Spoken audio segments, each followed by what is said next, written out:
FIM FM. Panora Culture. Tout savoir sur ce qui anime l'univers culturel en Guinée et dans le monde. Panora Culture, l'actualité culturelle disséquée par nos spécialistes.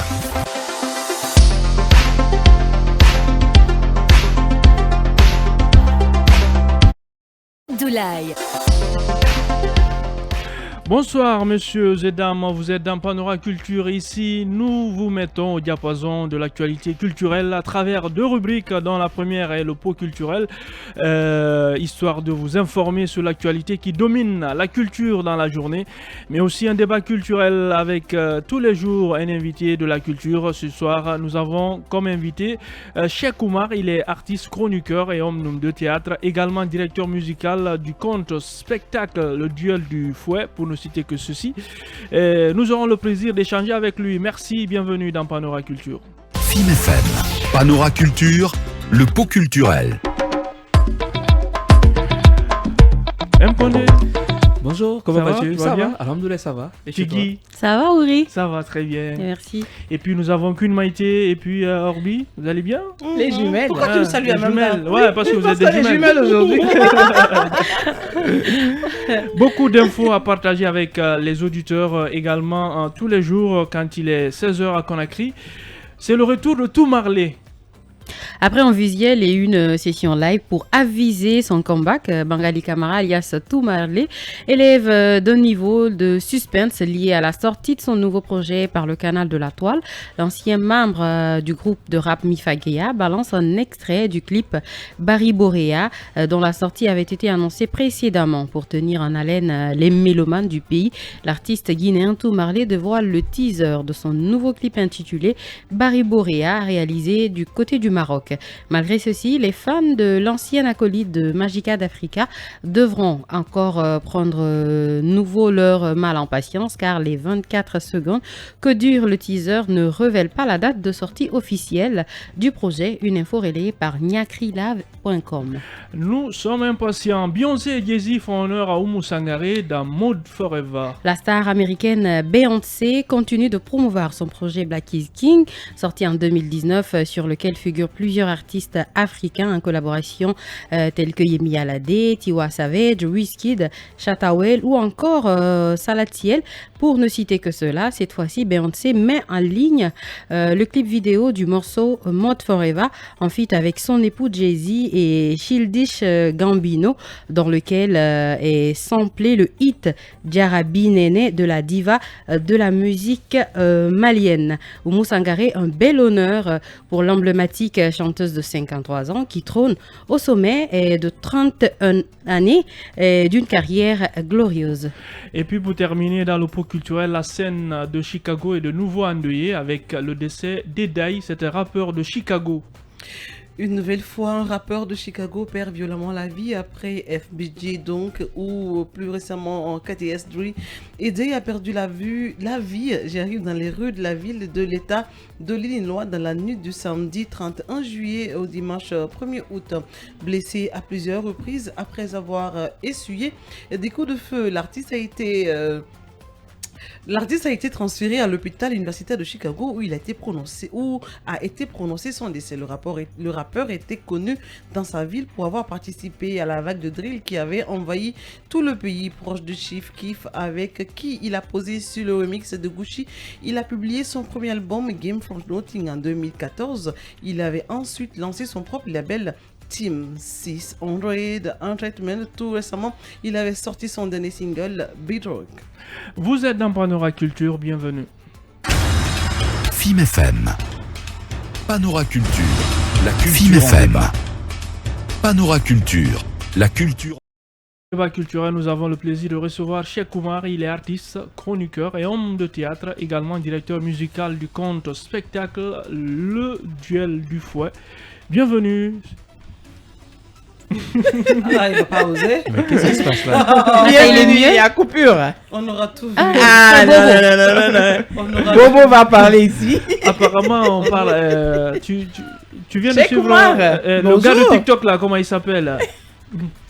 Ah, c'est pas possible. Et enfin. Enfin Bonjour, Cheikh Omar. Enfin Waouh, ok. Quelle entrée. Panorama Culture, merci de me recevoir. Bonjour à tous. C'est un plaisir d'être là pour la première fois et j'espère que je reviendrai. D'accord. Bah oui, Les tu reviendras. partagés. Alors, Cheikh Oumar, comment se passe la carrière musicale de Cheikh Oumar aujourd'hui? C'est quoi? Oui, c'est toi. C'est moi. Ah, oui, d'accord, c'est ok. C'est Eh pas bien, la carrière de Cheikh Omar en ce moment est en stand-by, comme beaucoup d'artistes en ce moment, à cause de la pandémie, pandémie Covid et les restrictions sanitaires. Et comme vous le savez, nous les artistes, nous sommes en ce moment, nous avons un poignard dans le dos, on ne peut rien faire. Donc nous sommes obligés d'attendre et que les restrictions soient levées. Pour l'instant, nous devons redoubler d'imagination pour pouvoir rester sur la plateforme et essayer de vivre à peu près de notre art. Un parle C'est d'imagination, un single Comment ça se disponible. passe? Ah, Stand-by. j'ai plein. Tu es en train de parler à quelqu'un. J'ai peut-être 150 morceaux qui sont posés dans le tiroir là-bas quelque part. J'ai un album qui devait sortir depuis 2020 et justement à cause de tout ça, non. Et j'arrête pas de travailler. Je viens à peine de finir. De tourner un film, dans un film avec l'actrice Fatoumata Kandé, qui justement à cause des restrictions sanitaires, nous n'arrivons pas, le film n'est pas encore sorti. Ok. Nous espérons que très bientôt. Et je travaille aussi en ce moment, je suis beaucoup plus dans le cinéma en ce moment. Je bosse aussi sur un sitcom et dès après ça, il y aura une autre série aussi dans laquelle je devrais jouer. Mais tout ça, c'est vraiment on espère que tout va bien se passer pour travailler. C'est ce qu'on attend. Côté musique, je bosse. J'ai un single, la chanson La Guinée Moussolo, qui était mon dernier single qui est sorti. Là, je bosse sur le clip de ma chanson Konakri Alabaridi. Les fans ont demandé le clip de cette chanson, parce que c'est vraiment un des rares morceaux que je fais qui est vraiment upbeat, qui est très rapide. Parce qu'elle est Les gens- différente. Voilà, elle est différente. Et les gens ils disent, ouais, ils veulent écouter ça. C'est vraiment un peu plus jeune en fait. Le clip, je suis en train de le tourner, j'espère le finir dans quelques temps. Alors, reprends le titre. Du son. Konakri Alabaridi. C'est-à-dire Konakri Alabaridi. Konakri Alabaridi. Alabaridi. Ton sous-sous, hein? Hey, moi je leur ai dit, hein. En fait c'est ce que je veux dire aux gens souvent. Tu Beaucoup t'en de gens sors me bien. demandent pourquoi je ne chante pas en langue et tout. Écoutez, moi je suis un artiste, je m'assume. Je suis un artiste qui a évolué dans la musique anglo-saxonne, a beaucoup travaillé D'influence sur, sur toi. voilà, énormément d'influence depuis tout petit, depuis l'âge de 5 ans. Mais je m'assume. Je suis quelqu'un qui est connu dans le domaine qui chante plus souvent en anglais et en français. Mais le fait de chanter en langue nationale n'est pas du tout exclu, mais je ne le fais pas pour faire plaisir aux gens. Je le fais parce que une fois que je sens que la musique que je dois écrire vraiment doit être... C'est le quoi, t'as message du doit être mal à véhiculé. chanter dans Non, les langues? non, c'est pas ça du tout. C'est juste que si je chante tout de suite, tu sauras tout de suite que c'est Cheikh Omar qui chante. Ouais. Par exemple, ma musique par exemple ne ressemble à rien ici.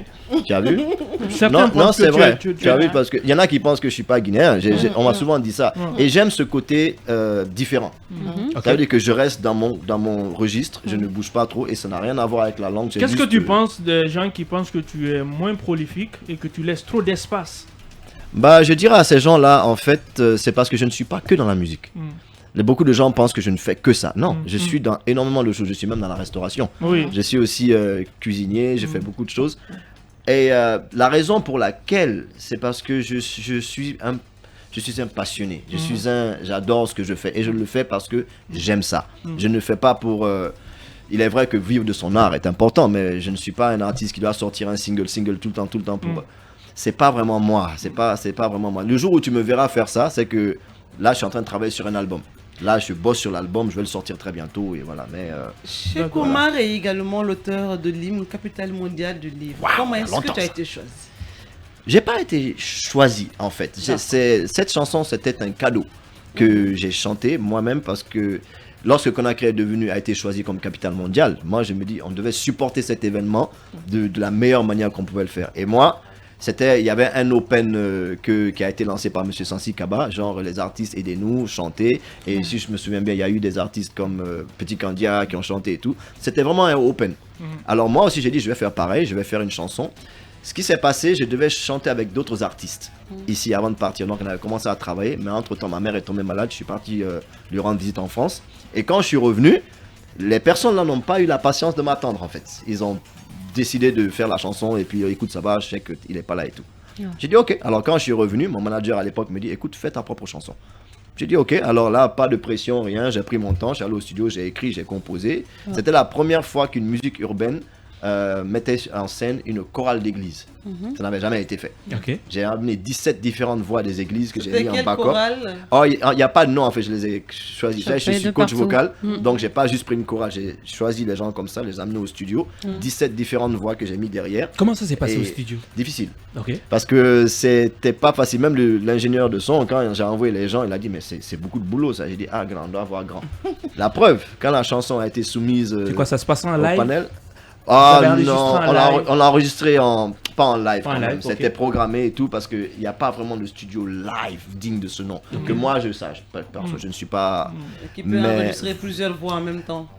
Exactement. Genre, tu as plusieurs pistes, tout est Ouais. calé. Quand les gens chantent, c'est directement enregistré, c'est parti, ça vient comme ça vient.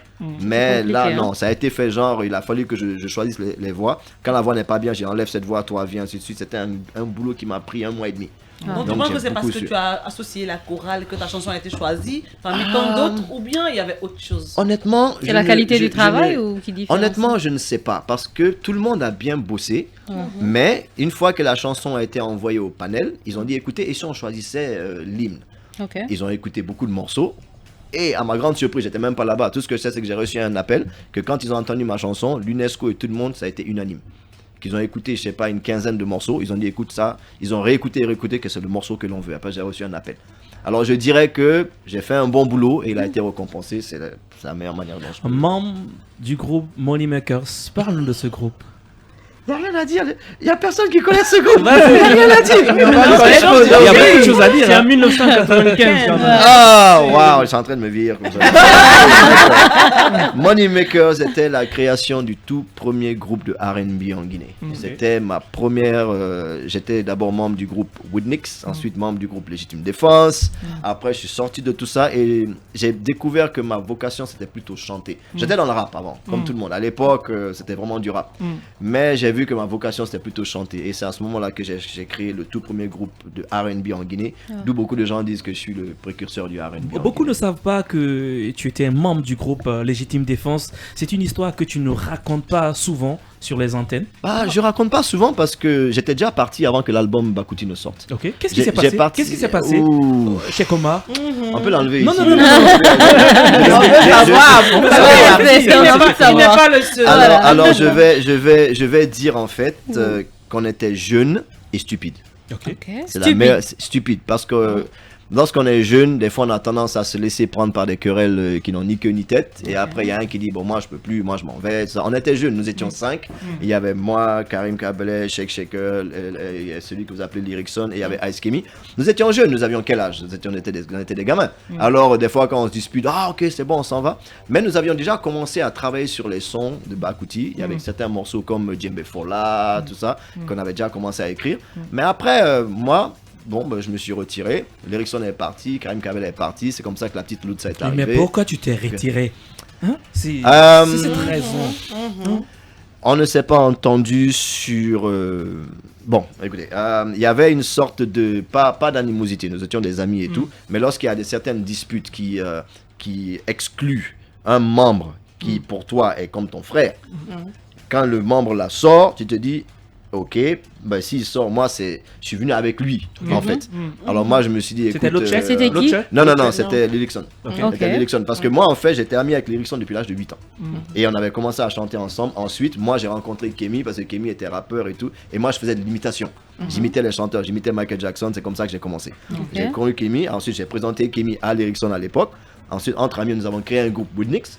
Voilà. Ensuite, maintenant, on a créé, il y a eu le couple s'est cassé un petit peu parce que l'Erickson avec la famille, c'était difficile et il fallait qu'il aille à l'école, tout ça, c'était pas évident. Et à cette époque, les parents même ne voulaient pas qu'on chante. D'accord. c'était Donc, en très bref, par difficile. solidarité à votre amitié. Plus par Vous solidarité. êtes toujours ouais. amis? Jusqu'à maintenant, j'ai même posté une photo de nous De quand vous j'étais deux. à Abidjan avec l'Erickson. Ça, c'est mon frère, c'est mon ami. Et je le dis à qui veut l'entendre, je ne dis pas que parce que c'est mon ami. Je dis pour moi, c'est le meilleur chanteur de reggae guinéen. Je dis pas parce que c'est mon Alors, ami. hein. Mais Sheikh, voilà, moi, tu sors ton premier album en 2011. Ouais. Pourquoi? Bien, parce que j'étais aux États-Unis en 2011. Je suis arrivé aux États-Unis en 2001. Ouais. Et quand je suis arrivé, j'ai arrêté la musique pendant presque 7 ans.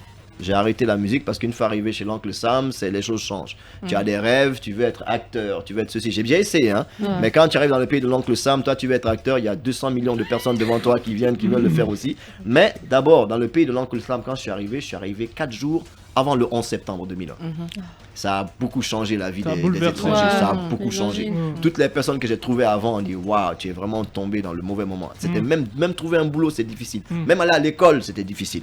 Alors finalement, après les événements de 2007, les 2001.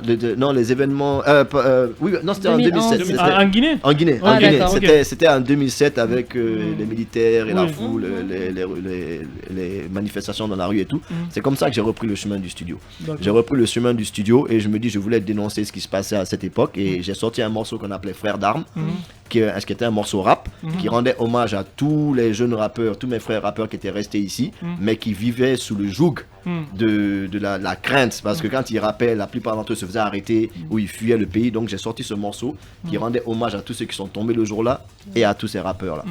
Et c'est là que quand j'ai repris le chemin du studio, c'est revenu tout doucement.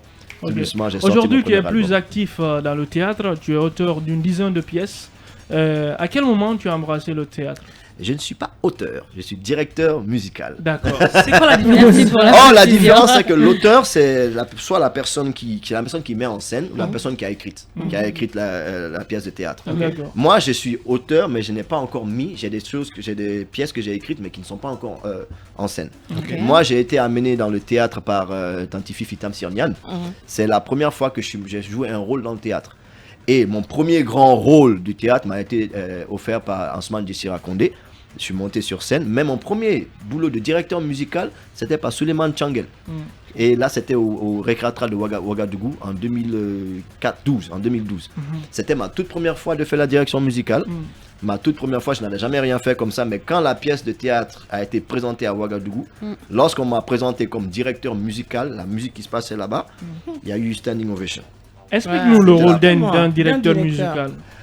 Ok, c'est comme, remarque, tu as le film Black Panther. Tu prends un film, parce que c'est comme ça qu'on me l'a expliqué. Parce qu'au début, moi, je comprenais pas. Je te promets que j'étais perdu. J'ai fait quelques jours en train de chercher comment le faire, et j'étais perdu. Le metteur en scène, Suleiman Changelba, me dit, est-ce que tu as vu, bon, laissons Black Panther, est-ce que tu as vu le film Le Dernier des Mohicans? Je lui dis oui. C'est un film qui est sorti dans les années 80, dans les années 90. Il dit oui. Il dit, tu te souviens de la bande sonore? J'ai dit, pour moi, c'est l'une des meilleures bandes sonores que j'ai jamais entendues. Le violon, les sitars, tout ça. Il dit, ok. Il dit, alors imagine que cette pièce de théâtre, c'est ton film. Mais je veux que tu crées la musique du film. Le reste, c'est devenu genre automatique, en fait. C'est devenu automatique. Ce qui veut dire, donc, tu regardes une scène. Directeur musical, tu regardes la scène. Et si dans une scène, par exemple, quelqu'un prend genre, tu gifles genre quelqu'un dans la scène.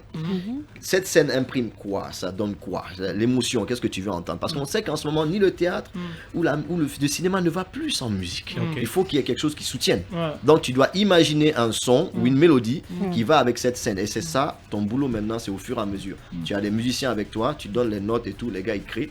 Et après, une fois que ça devient, quand la pièce commence, ça continue à jouer, ça devient comme un film. D'accord. Donc il faut forcément être artiste pour jouer ce rôle, pour avoir ce poste. Je ne dirais pas forcément être artiste. Il faut juste avoir un minimum de L'oreille connaissances, L'oreille musicale. une oreille musicale. En fait, il faut être un peu assez créatif, je dirais. Ok. Créatif. Parce que tu peux ne pas avoir... Moi, par exemple, beaucoup de gens pensent que je suis musicien. Je ne suis pas musicien. Je suis chanteur. Mais je ne joue d'aucun instrument. Je n'ai jamais fait d'école de musique. Tout ce que j'ai fait, je l'ai appris tout seul. Mais si un jour, je tombe sur un grand directeur musical, je deviens comme un petit toutou à côté de lui. Parce que lui, vraiment, c'est... Vous voyez ce que je veux dire? C'est pas... c'est donné... Ici, on a déjà le côté créatif. Ça peut beaucoup aider. Ok. Tu es souvent sollicité, hein? À chaque fois qu'il y a des compétitions de musique ou autres, on te sollicite. Pourquoi? Bah, j'espère que la raison pour laquelle, c'est parce qu'ils pensent que je suis un juge impartial. Je ne choisis pas par affinité. Je ne choisis pas parce que quelqu'un est forcément... J'ai tendance à aller vraiment vers la personne qui le mérite le mieux. Et s'ils m'appellent souvent, je pense que c'est à cause de ça, parce qu'ils se disent que je suis assez impartial. Ok. C'est Tu es comme ça. passionné du sport, des arts martiaux, basketball, professeur certifié de cardio, fitness. Finalement, chez Kumar, tu es un touche à tout. Ouais. Ça, je vais revenir à l'enfance justement. Comme je vous le disais, dans les années où nous on a grandi, quand tu faisais de la musique, les parents pensaient que tu étais ceci, c'est des délinquants et tout ça. Rien. Alors nous, exactement. Alors nous, il fallait vraiment imaginer des jeunes qui ont tellement à donner, ils veulent apprendre tellement de choses. Alors j'ai commencé à toucher à beaucoup de choses. Les arts martiaux, ça a commencé parce que je regardais le cinéma. J'ai dit, je vais essayer. À un moment, j'ai fait du taekwondo, ninjutsu, aikido, j'ai fait plein de trucs. Pendant des années. Jusqu'à présent, je continue, mais beaucoup moins. Beaucoup moins. Le basket est venu, c'était à cause d'un challenge. J'avais 16 ans et je faisais du karaté et puis je jetais le ballon. À un moment, quelqu'un m'a dit, parce que j'étais très petit de taille, il m'a dit, non, toi, tu pourras jamais jouer au basket parce qu'il y a ci et ça. Alors moi, j'ai pris ça comme un challenge. Je me suis entraîné jour et nuit jusqu'à atterrir en sélection nationale junior de la Guinée. Et moi, avec ma petite taille, j'arrivais à sauter et je dunkais le ballon. Merci. Rapidement, tu nous invites quand à dîner parce que j'ai vu que tu as suivi des cours de cuisine. Éthiopienne, éthiopienne en plus. J'ai été formé pour la première fois dans un restaurant éthiopien qui était aux États-Unis et au bout de 2 ans que je bossais là-bas, je suis devenu chef et pour les 6 des prochaines années, j'étais chef cuisinier. Tu nous invites quand? C'est ça la question. Tu nous invites quand? C'est la question. Hello, il y a quelqu'un? Allô, Tu nous invites quand? Tu me manques une très belle chanson. Attends, En 5 chanson secondes, préférée, rapidement. Ouais. La Guinée, mon solo. Ah, il y a plusieurs. Dans ma ville. Il a dit tu me manques. tu Ah, waouh, ok. Tu me manques. Waouh. C'était un jour d'hiver, un an déjà, mais je n'oublie pas. Je me souviens de tout, de chaque seconde, et dans mes songes, je vois ton visage, et tu me manques. Tu me manques, tu me manques. Cheikh Oumar, il s'appelle. On n'a pas le temps. J'ai une histoire sur l'album là, mais j'aime le thème. Il est artiste, chroniqueur et homme de théâtre. Merci d'être passé dans nos murs. C'est fini? Ouais, Oui, C'est fini là. Ah, vous avez un problème. Ah non, je porte plainte. Il est où le patron? Ah non, mais arrêtez. Ils ont besoin de 2 heures. Hein. On se retrouve demain, même heure, même station avec Panorama Culture.